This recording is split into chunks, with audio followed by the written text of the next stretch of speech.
I have been trying to think about this. What are the given premises within which we conduct this caste discourse? Whether we can raise up some of those premises and see how would caste and anti-caste will look if we try to challenge some of those kind of things. So reading the past, reading the the colonial activities, and reading the nationalism in one way, and then to understand what can be done with the caste today. This is what I plan to propose in my talk. Okay. Pre-modern India, both those today who are opposed to caste and those who support caste have this understanding that from Kashmir to Kanyakumari and from this side to that side, completely India was casteist. First let us understand it was not so. It was not so. All the time those who believe in caste will say, whenever they speak of pre-modern India, they say it's only casteist. And those who oppose casteism also will say pre-modern India was casteist, and when British came and liberated us, enlightened us, liberated us. And we are also become defensive because we are not anti-colonial. It is the upper echelons of the society which has led the anti-colonial movement. We are all beneficiaries of the British rule and so on, British Christian rule, etc., etc. These are all academic and intellectual myths perpetrated. You see? Caste was there in India, but in different forms in different places. Airavati Karve, go to the basics of everything. There's a caste system within every linguistic system. The way that lower groups are related to the higher groups is different from region to region, linguistic groups to linguistic groups. There are multiple caste systems we had. And the Brahminical people were fragmented into all these groups, hurriedly trying to dominate these people and challenge these people and so on. But what has happened now? The whole thing is collapsed and everything is made to look like a singular, unified and similaritized caste system. Varna came in maybe, as I said, 1500 BC around, Common Era.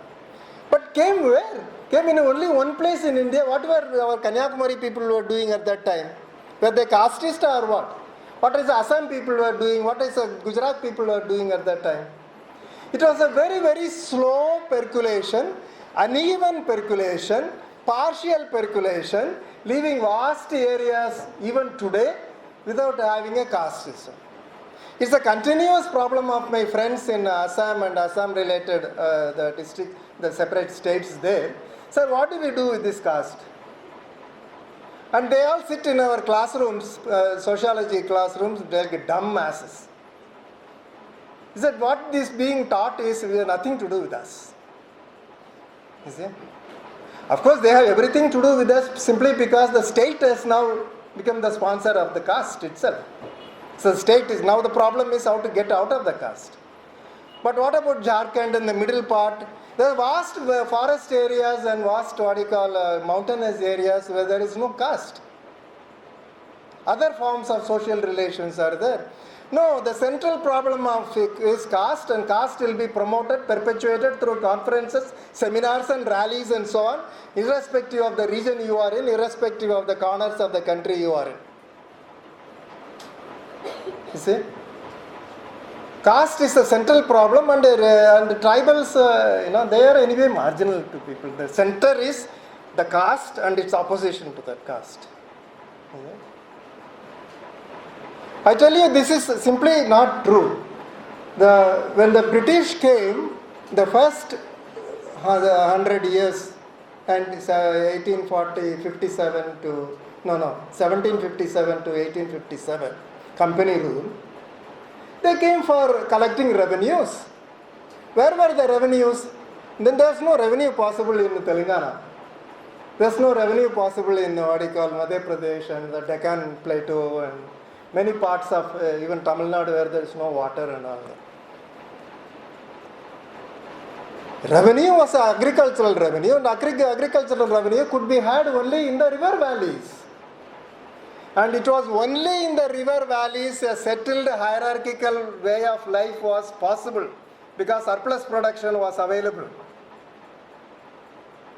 In deserted areas, arid areas, when everybody has to labor in order to fill their stomach even once a day, Brahmanism, a leisurely and indolent way of life, sponging on others, is not possible.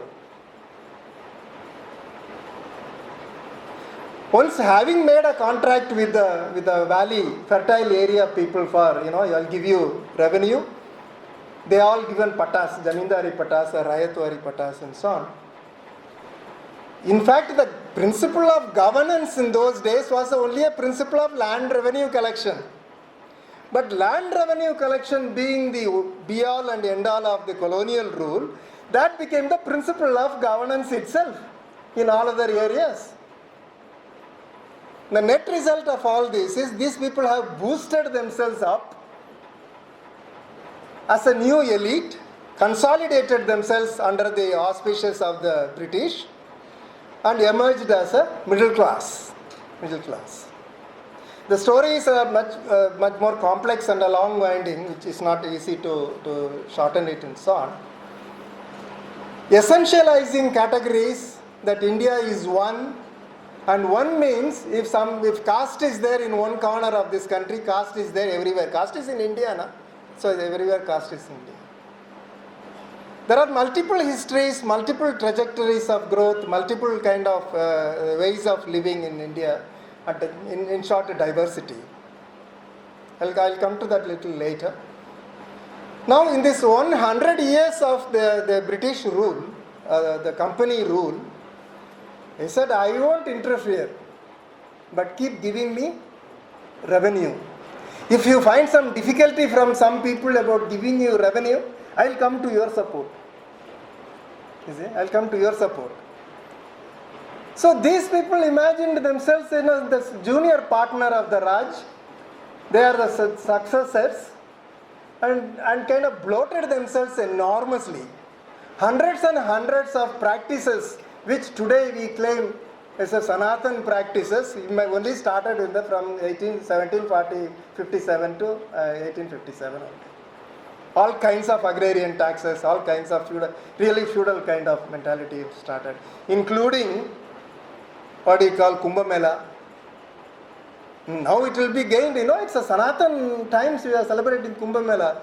It's all British oriented the festivals. In Delhi there is a group of architects known as builders of Purana Hanuman Mandir. They will build a mandir for you, but it will look like from ancient times mandir. In fact, Baba Saheb was very clear on this. And of course, we won't read those things which Baba Saheb said, which doesn't fit in with our Dalit or OBC movement. You see. He spoke about a Chinese tailor. It's a hilarious side of Baba Saheb, and which we should also be reading it. A man went to a tailor and then gave a piece of new cloth and then said, please stitch a coat for me. So the tailor elaborately measured him up and then noted down the thing, but still he had a little bit doubts. Will I be able to make it properly or not? And he said, if you could give me a sample, I will make use of it. So he brought him an old coat, tattered with patches and all that kind of thing.